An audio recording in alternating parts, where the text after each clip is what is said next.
Hi everyone, I'm Dan Mariaschin, CEO of B'nai B'rith. Welcome to our B'nai B'rith podcast. I hope everyone is staying home, washing your hands, and staying at least 6 feet away from others if you do venture outside your homes. And you might also want to consider checking in on at-risk neighbors. If we all practice tikkun olam, at least local tikkun olam, improving the world around us, we will certainly get through these difficult moments together.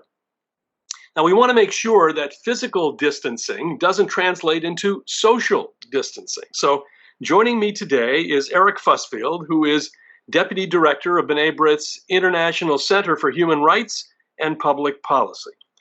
Eric and I today will be talking about the coronavirus in this time of uncertainty and anti-Semitism, particularly with a focus on a new variant of anti-Semitism, which is blaming the coronavirus on Jews, on the state of Israel, and using typical anti-Semitic tropes to explain the great virus that is global in nature. And Eric, welcome to the program.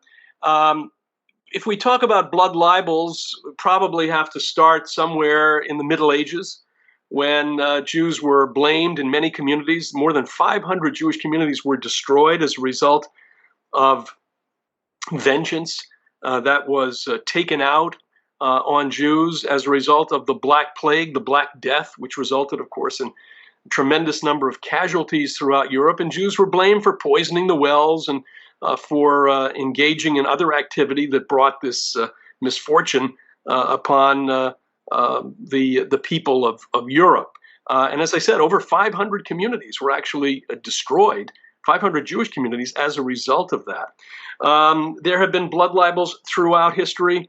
In the 19th century, there was the Damascus blood libel, where the Jewish community was blamed for the killing of a Christian monk.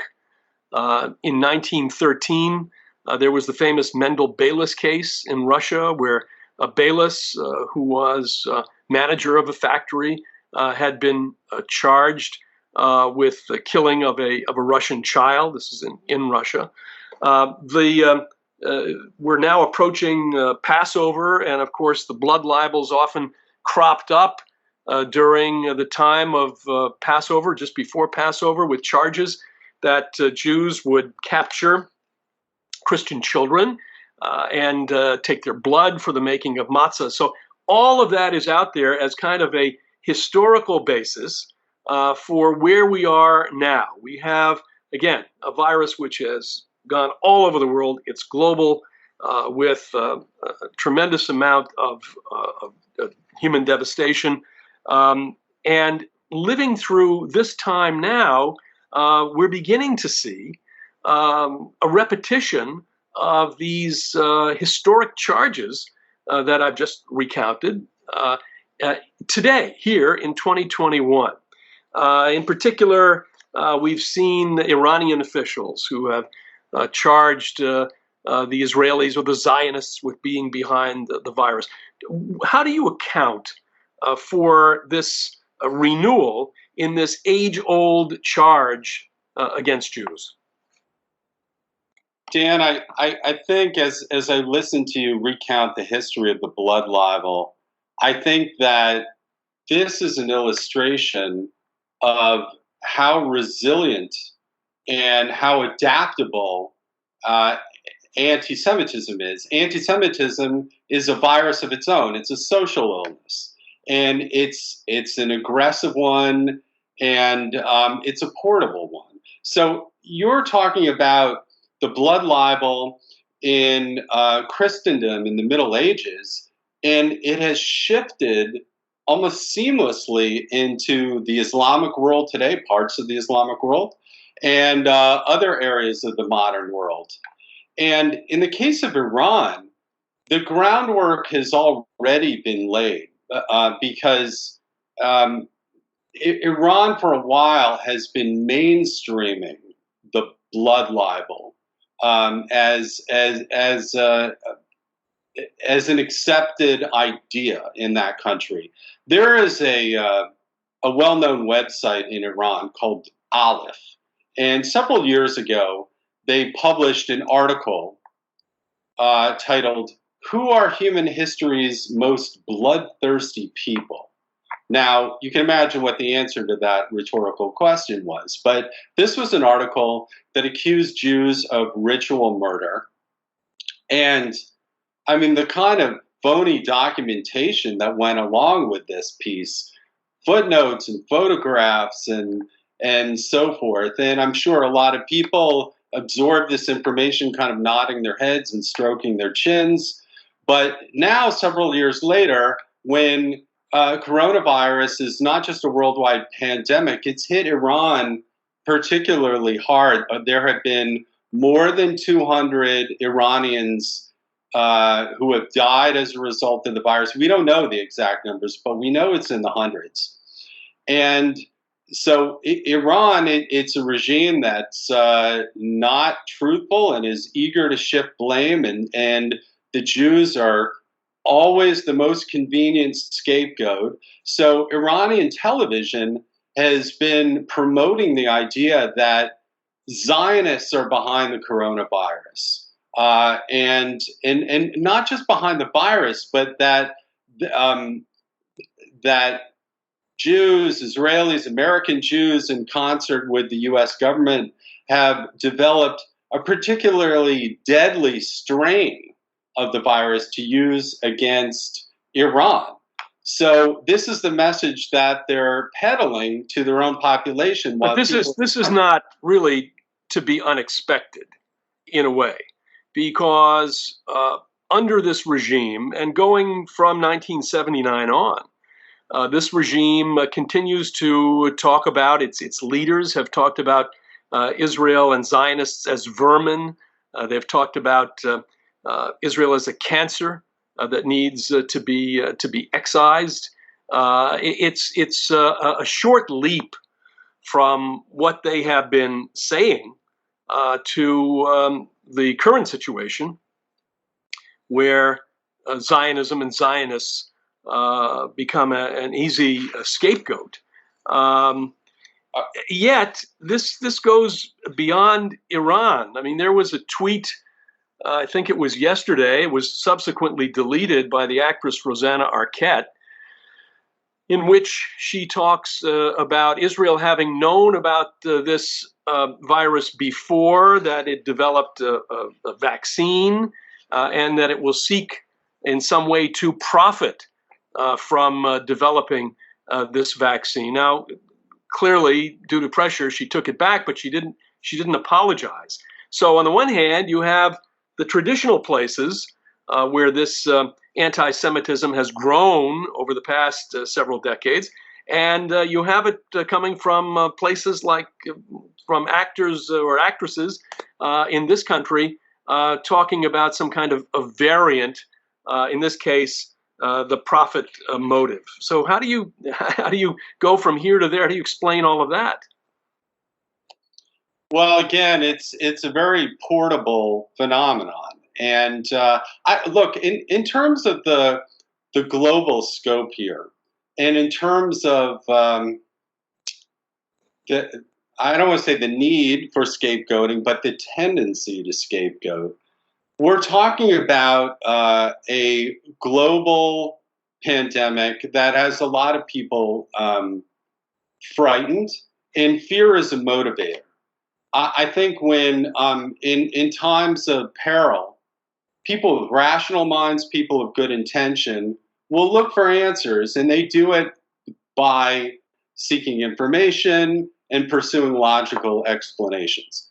But people with twisted minds, people with bias in their hearts, people who are oriented toward scapegoat solutions, they're going to look for something that can take the almost unexplainable, which is a virus that originates in a remote part of the world and finds its way onto every continent, into all 50 states in this country, and to find an explanation for how this could happen. So they turned to the Jews, because the Jews in our exile, in our diaspora, were scattered all over the world. So there are Jewish communities nearby, and of course you have the Jewish state, Israel, which is always under the international spotlight.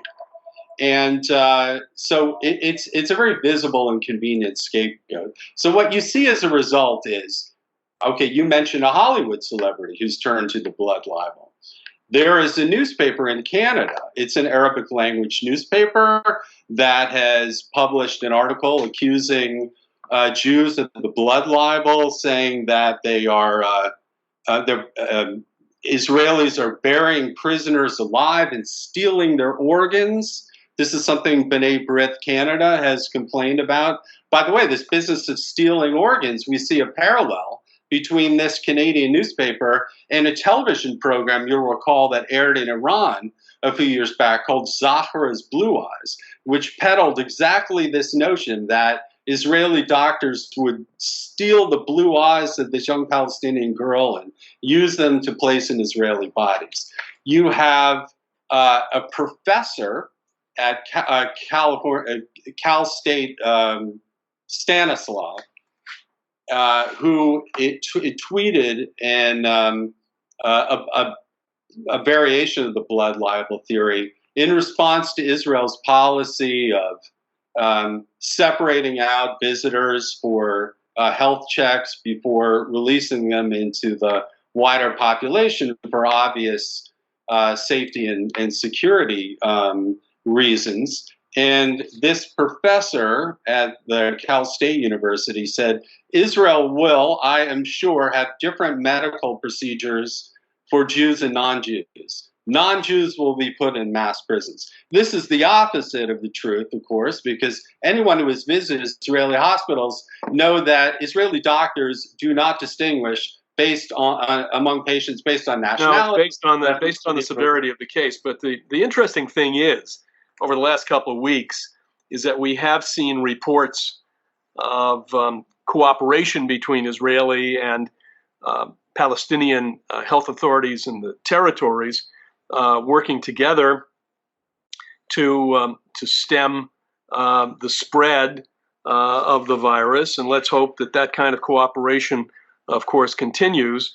But yet, you're right, notwithstanding the fact that a good part of the world is pretty much in self-quarantine at this point, anti-Semitism continues unabated. I want to just shift a little bit to something else that came across our desk here in the last couple of days by the rapper Jay Electronica, where in one of his songs, he speaks of the Rothschilds and the synagogue of Satan. And the interesting thing, again, it should not be surprising, but it is interesting that even in this time of crisis, where really we're all consumed, we're all fixated on this issue. I mean, the news really is 90%, I suppose, as it should be, about the virus. That there are still places and people and movements that continue to practice business as usual when it comes to anti-Semitism. There's no vacation from this. There's no respite from this. Yeah, well, this is the problem when ideas, sinister ideas, become mainstreamed. They find a way, they work their way into the popular culture. And then it becomes, and this is possible with anti-Semitic tropes. For example, the Jews control the media and control government and the banks and so forth. It becomes, these ideas become so commonplace, so accepted, so widely embraced, that it becomes hard to refute them. And there is a very easy embrace of these false notions by people who want to make arguments or who just want to make assumptions. It's very hard to push back against that. That's why when you see whether it's musicians or Hollywood stars, certainly public public officials, you need to call them out on it. Well, we at B'nai B'rith will continue through all of this to monitor that situation outside. The one thing in the age of the internet that doesn't stop is the flow of information and the flow of disinformation. And in this particular case, or within the context of our discussion today, the flow of anti-Semitism. So we'll continue to report on that. Eric, I want to thank you for joining us today. To our viewers, this is a new initiative of B'nai B'rith. We're going to do podcasts throughout the course of this crisis, which we hope we'll see some daylight soon. But in the meantime, we hope that you'll be joining us for additional programs. Check the website to see when this program and others will be aired. Again, Eric, thank you. Thank everybody for joining us today. As I said, it's our intention to do a series of these programs. Please check the website. And please, everybody, continue to stay safe. For B'nai B'rith International, I'm Dan Mariaschin.